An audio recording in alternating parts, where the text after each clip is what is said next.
Springbok media conference. We've got, or team announcement rather, we've got head coach Jacques Nienaber, we've got Lotte Jager and Cheslin.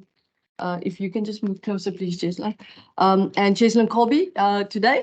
Guys, how are we going to format the media conferences to ensure that we maximize the time for our South African media and the New Zealand media in attendance? Is the first 15 minutes, the floor will be open to questions from South Africa. Please get in your Afrikaans questions in that 15 minutes, and then after that we will go, the remaining 15 minutes will be for the journalists in attendance here in New Zealand. So without further ado, please also just raise your hand when you have a question, and then we can go to you for that. Awesome. So first question, Nathan. Thank you very much, Zina. I'll start with you, Chezi. Chezi, what do you make of a teammate's performance in Pretoria last week? And as players, does that performance put more pressure on you guys that left early for New Zealand? Hi, first, good morning. Yeah, obviously a wonderful performance from the team. Always great to see players get opportunity and perform the way they did. And just for us also to make sure that we prepare them as well as we could while we were in South Africa before we left coming to New Zealand. So yeah, definitely great to see the way the boys played over the weekend. And I'm sure there's still a lot that we would like to improve on and that we can rectify going up into the Rugby Championship. Guys, can I please ask that we just all ask one question at first so that we can give as many people a chance to ask questions as possible. And then we will, if there is another opportunity, we'll take your second question. So Craig Ray. Morning, guys, or evening, guys. Morning from South Africa. Just Jacques, obviously some players had to double up from last week. I think, Kitsov, Frans Malherbe, Lucanio Am. Yeah, it's never perfect because you don't have enough players to send a full squad there in advance. How are those guys integrated? I know they would have done a lot of training, but in terms of jet lag and getting over that, is that one area of concern for you?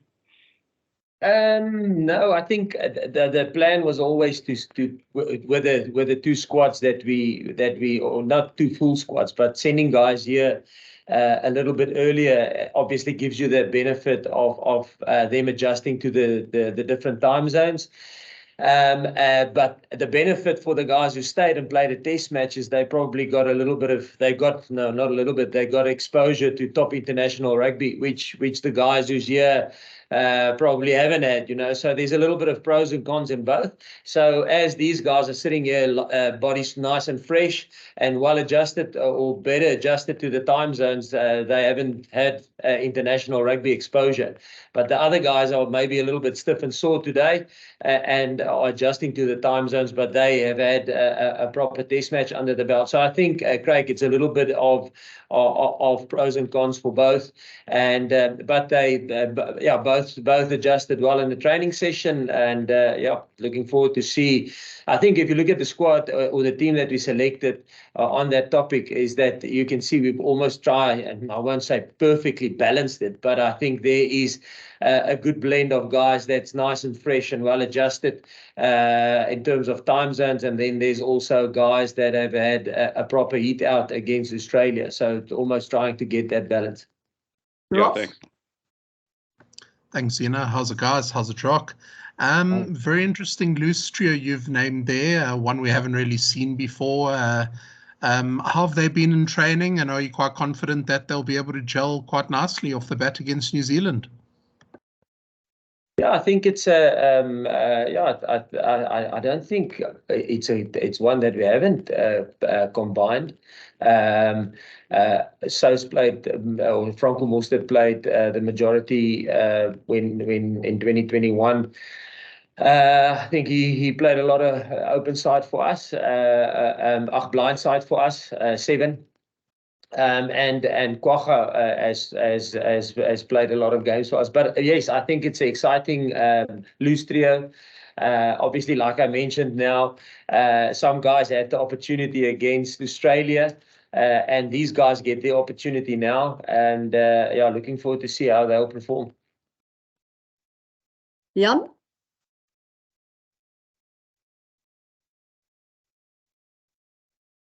Jan?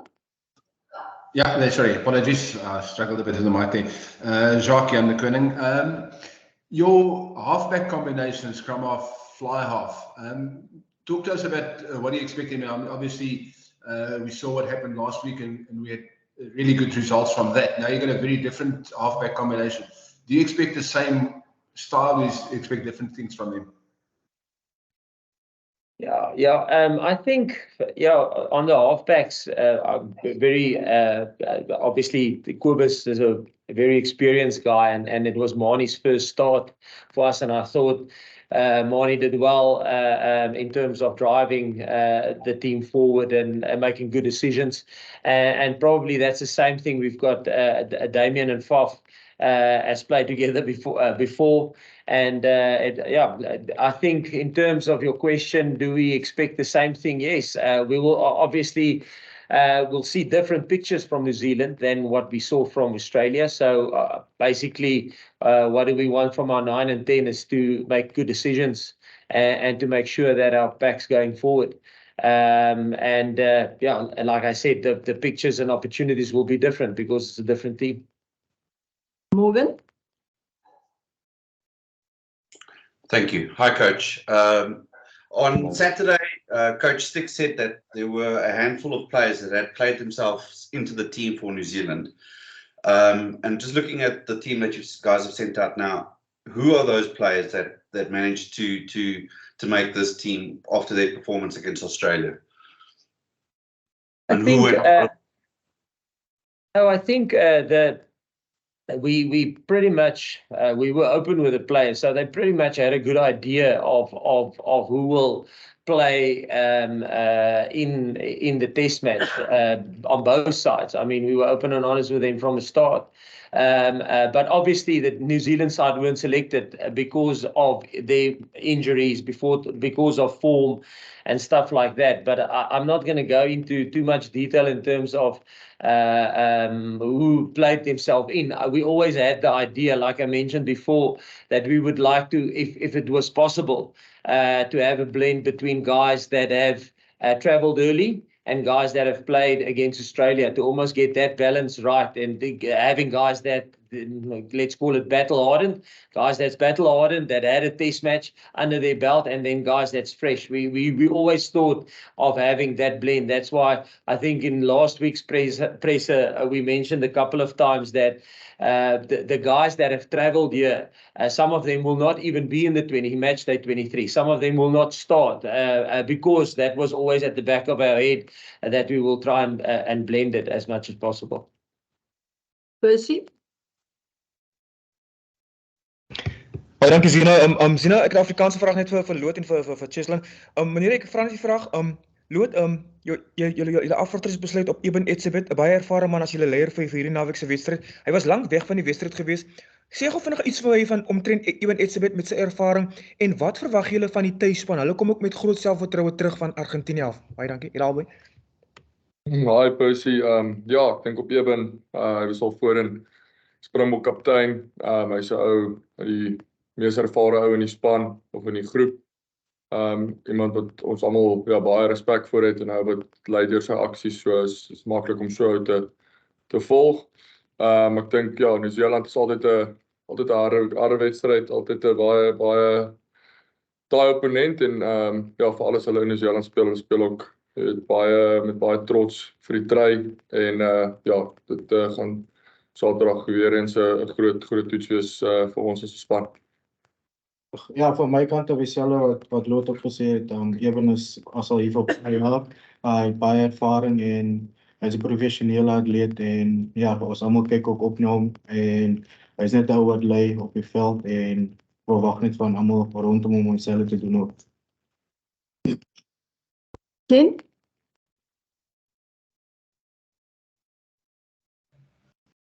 Thanks, Sina. Morning, guys. Jacques, you must be very happy with how things have turned out. I mean, it was obviously maybe a little bit of a gamble with the team you selected last weekend, but they obviously did the business in very good fashion. And now, as you've said, you're able to take on the All Blacks with pretty much exactly the blend team that you wanted, and you've got a very good result behind you already. Is it also, I mean, never mind whether teams are first choice, second choice, whatever.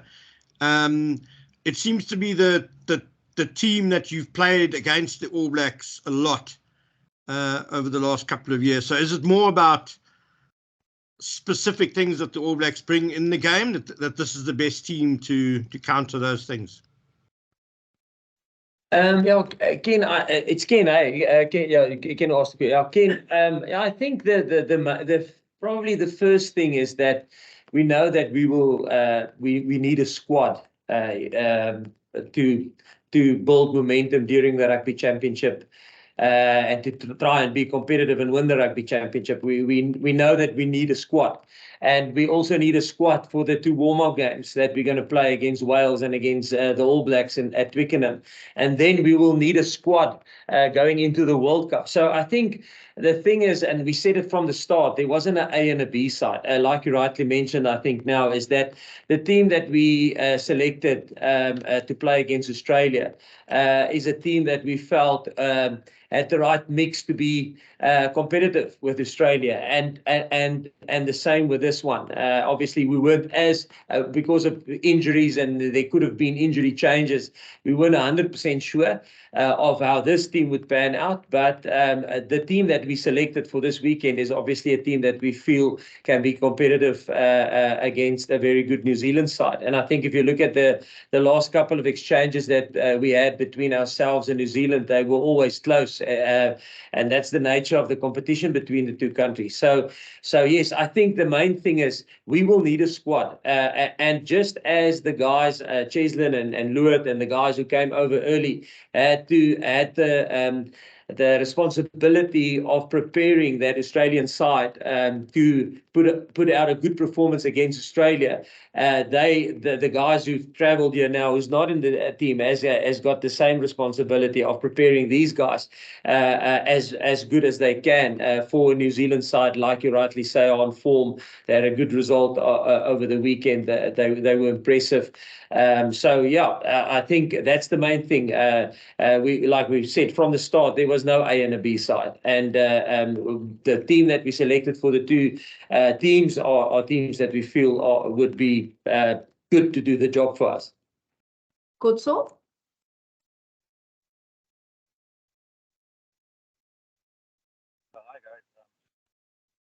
Kotso, we can hardly hear you. Just wanted to find out who's been given the responsibility for kicking responsibility. Kicking responsibilities. We can't hear you very well. Yes, I think your question was kicking responsibility. Am I right? I think they. Can you hear me now? Yeah. That's much better. All right. Just wanted to find out who's been given the kicking responsibilities. Yes, I think we haven't had a like we. I'll take you back to the end of year tour last year. We said, listen, our kickers are kicking, and Cheslin is kicking for poles. He can kick for poles. He did in the end of year tour. Damian Willemse is kicking for poles, as he did on the end of year tour. Faf is kicking for poles like he did on the end of year tour. So we've got a couple of options, and between them, they will probably make a decision. And we're measuring their trainings and their kicks at poles, and who's in good form and rhythm.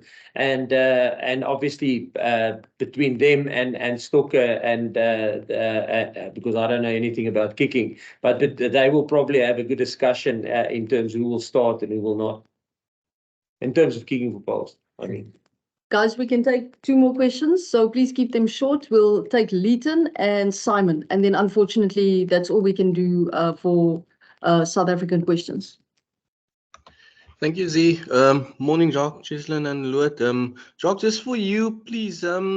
Was there a temptation to stray away from a 6-2 split for this game, or was it always in your plans to go 6-2 again? Yeah, the question between a 5-3 and a 6-2 is always for us.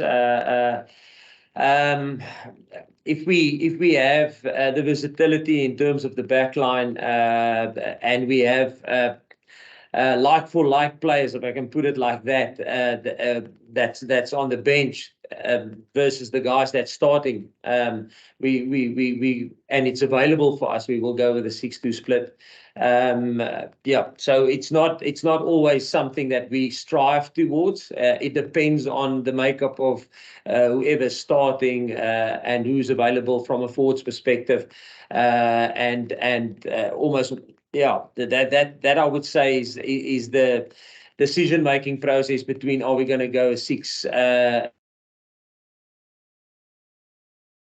if maybe niggles or injury doubts, guys that can train, but let's say they had a bump or a bruise during the weekend or during the week, and we may be nervous that there's a backline player that might not finish the game. Then obviously the risk is a little bit too much. But yeah, so 6-2 split or 5-3, it's something we sit down and we discuss. And there's a couple of factors that play a role in us deciding, are we going to go with the 6-2 or are we going to go with the 5-3? Simon, you can wrap it up for us. Dankie Zina, Afrikaans vir julle Jacques. Julle speel by die Mount Smart stadion. Ian Jones, die oud All Black, sê dit is soos om op 'n neutrale veld te speel. Hoe voel julle daaroor dat julle op daardie veld speel en nie op Eden Park nie? Ja, in terme van my, nee, ek was nog nooit daar nie. Ja, dis een van die veld, ja, ek het al so baie stadions hier gespeel, North Harbour, Pukekowie, Eden Park. Ja, so jy was nog nooit daar nie, so dit sal die eerste vir ons wees.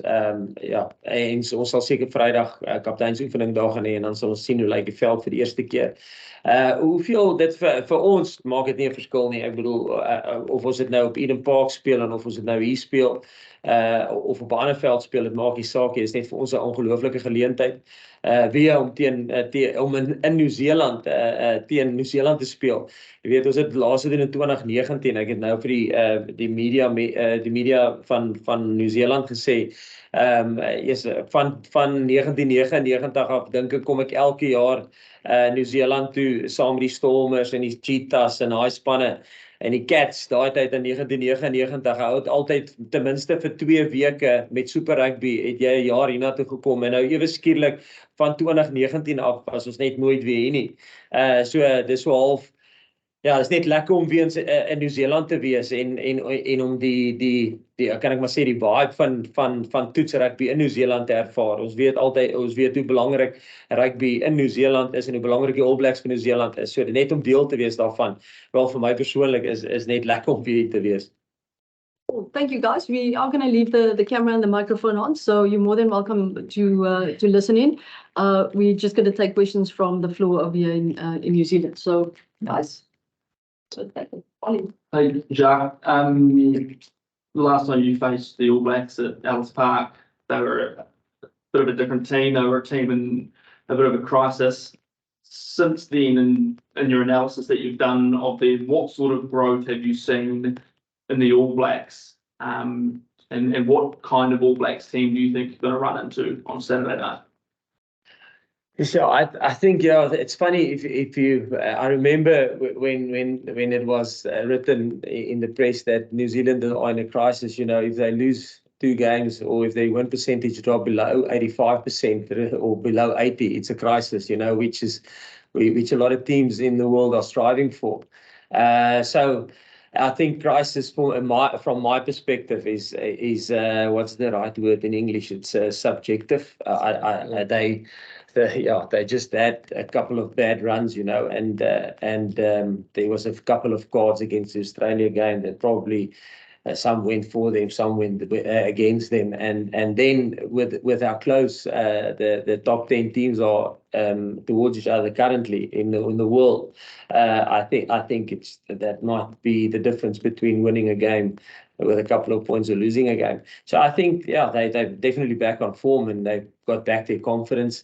I think after that, if I'm not mistaken, they were on a pretty good run. They won the Rugby Championship. On the end of year tour, they were on great form.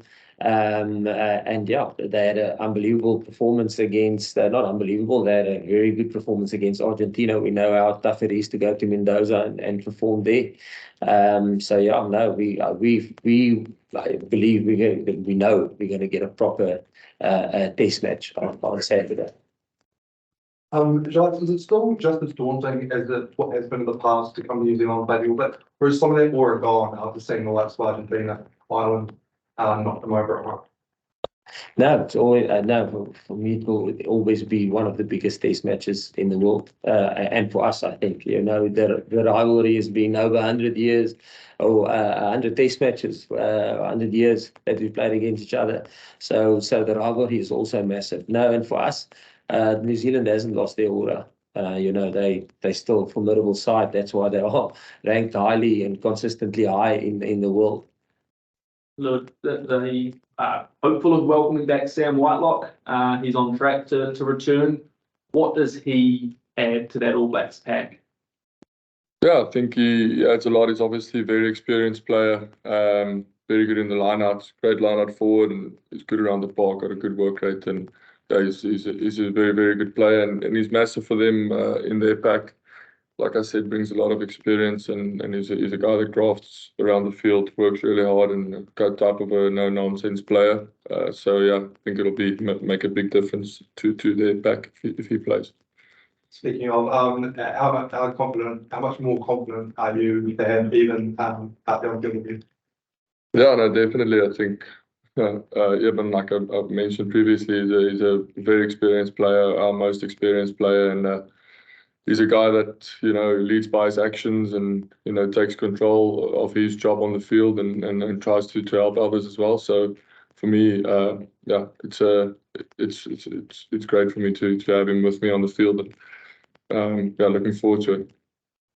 Jack, this is the Springboks' first time in 4 years being in New Zealand Super Rugby no longer. How much do you think South African rugby misses more regular contact?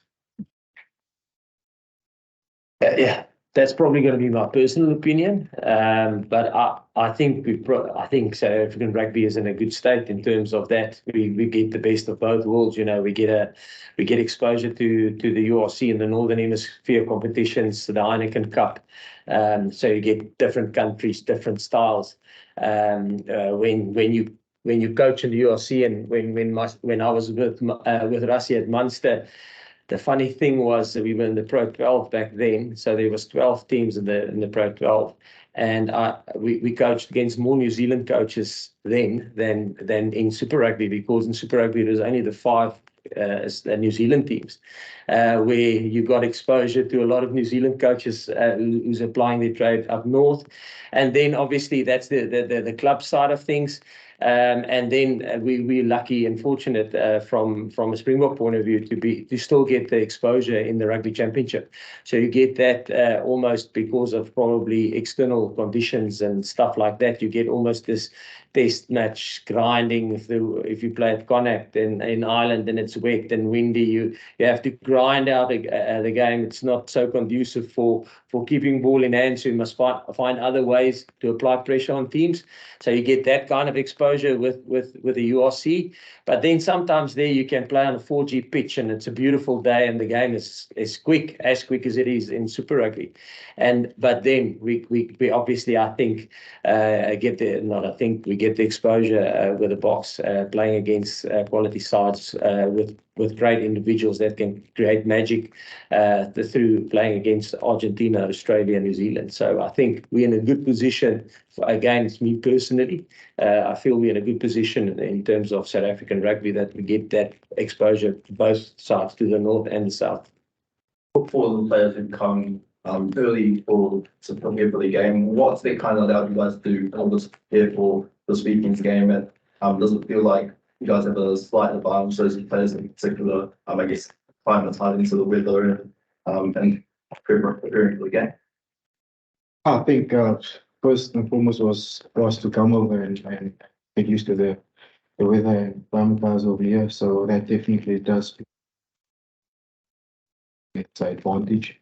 We still have to go out and play 80, 85 minutes on the field and play to the best of our ability at the end of the day. So it all depends up to us as players and the coaching staff, what we do during the week and what the build-up will be leading up to the weekend.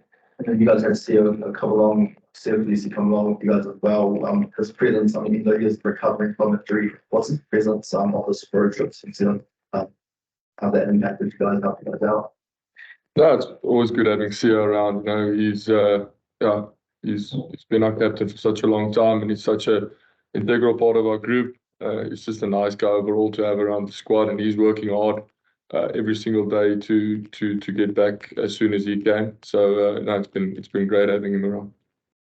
Cheslin, the All Blacks were talking today about how much they relish the rivalry with South Africa and how special it is to play tests against the Springboks. From your perspective, the rivalry with the All Blacks, how much do you enjoy that? How much is that a challenge you really look forward to? No, obviously it's been a rivalry for years, and whenever the Springboks and New Zealand meet, it's always a tough battle, and it will continue to be that way. Sure, and for us, as I said, and I'm a firm believer, it's what you do during the week and what confidence you can get throughout that, and taking that out onto the field as well. So yeah, it's going to be an exciting test match, and one that I'm sure each and every player is also looking forward to this coming weekend. Chisholm last week killed the Aaron, so obviously played the cracker, 3 tries. Does that sort of make you want to raise your game? I think the nice thing about this group is we learn from each other, we push each other to the limits just to get the best out of each and every one.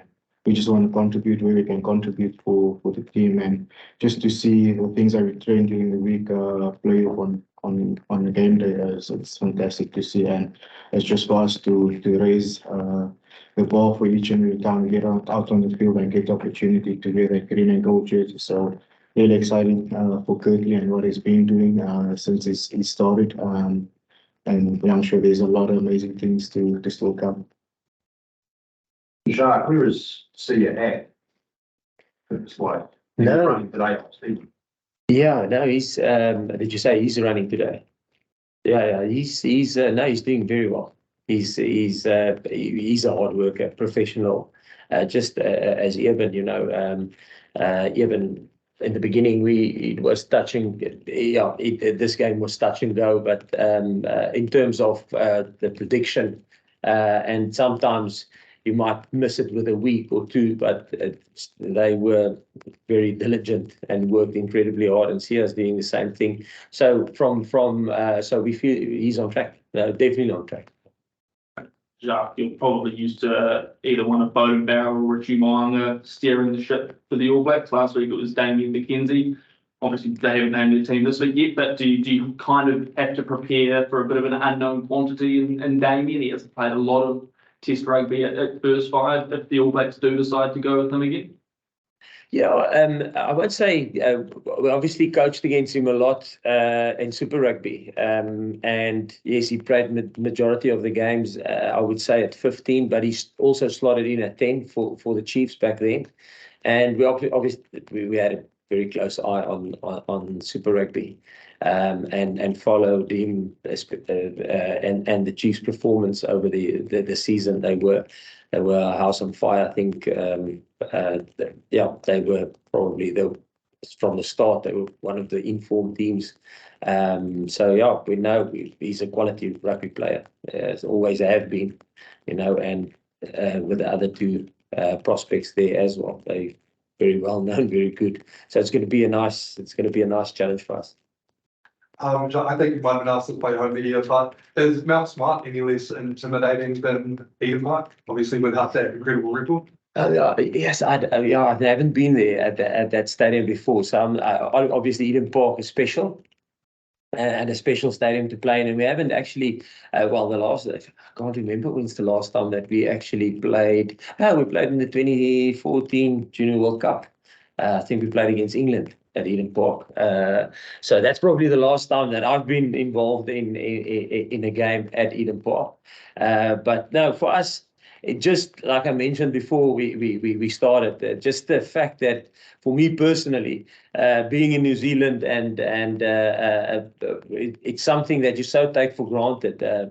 Over 20 odd years, you're probably going to end up in New Zealand for 2 weeks, any give or take. And like I said now, myself and Russ has been part of the 2011 World Cup, which were hosted here. I've been here for the 2014 World Cup. So you've been here for extended periods of time. So just to be here again is phenomenal. And just to play against New Zealand in New Zealand is something that you so take for granted. And when it goes away for 4 years, it's just nice to be back. So we will play. It doesn't matter if it's Eden Park or Pukekohe or Whangarei, anyway. We'll just the opportunity to test yourself against them. It's going to be awesome.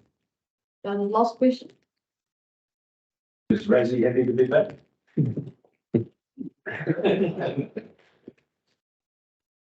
Thank you. Everyone. Thank you very much.